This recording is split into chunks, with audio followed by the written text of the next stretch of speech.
When you got a positive person in your life that sees the best in your potential and they tell you the things that you're doing wrong, take the criticism. You know, we live in a generation where it's an excuse. And I feel like the excuses compared to my generation compared to now is way more complex, because people try to bring their excuses as if it's factual and make it seem like that's the truth and it's not. One of my experiences that I could easily admit to when I didn't want to take the criticism and people telling me what I was doing wrong. I remember before the bodybuilding, before everything else, before the trucking, I was a dude who made excuses up the wall. You know what I mean? And it caught up to me one day. And how it caught up to me by what I love to do. I haven't done it in a while, but it's one of my talents. Nope, not a football player.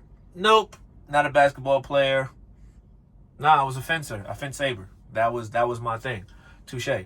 I was great at it. No, I didn't go to school for it, the whole 9 yards. It was literally in an after school program, and I just had potential I was just good at. I was always a fan of swords. Like I always liked the Highlander sword, Zelda sword, Zoro sword.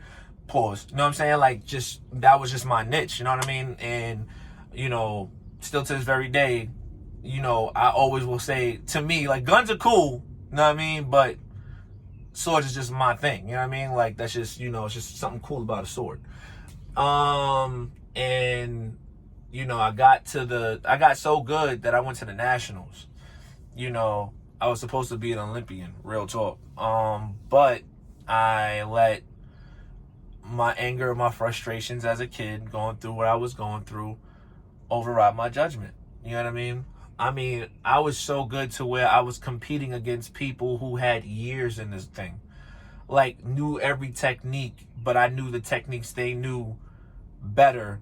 Even though I'm not going to say I was the best fencer saber. No, I was definitely not. But I was definitely up there in rank for somebody who was a novice compared to people who were literally students to the craft. They did this 10 times longer. I mean, they were born doing this 5, 6 years old.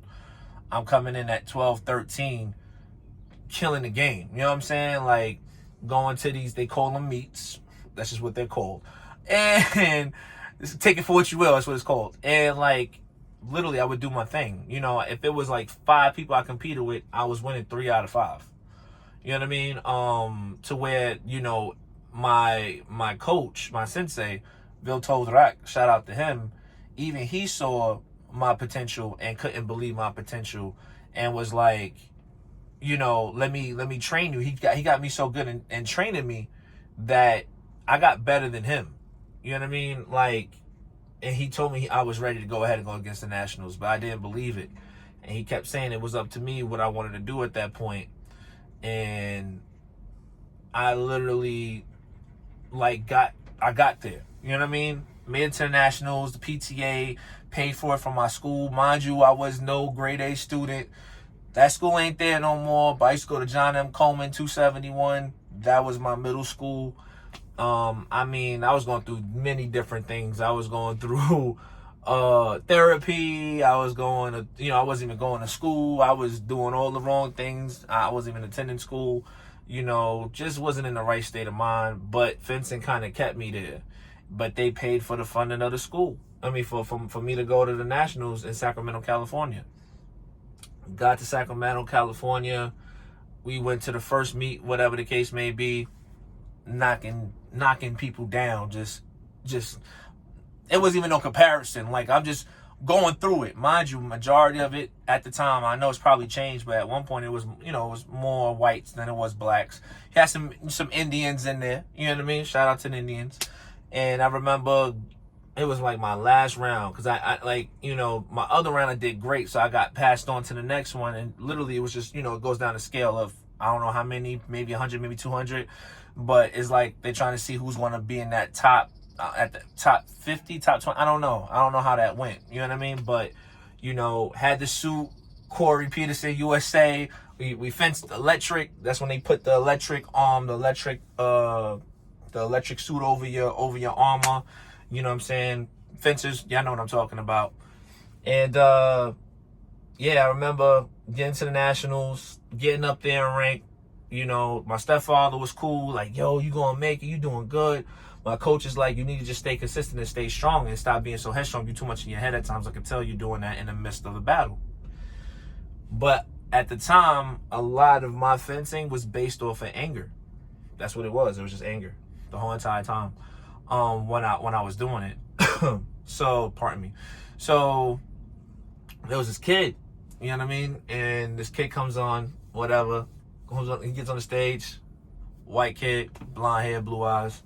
I'm not racist, but he was, right? So what happened was, every time he put on his mask, he would say the N-word to me, right? And, you know, he made sure I saw it. So what got me disqualified, well, okay, I hit him, before I even get to that part, I hit him, and he was easy. I could beat him and without a problem.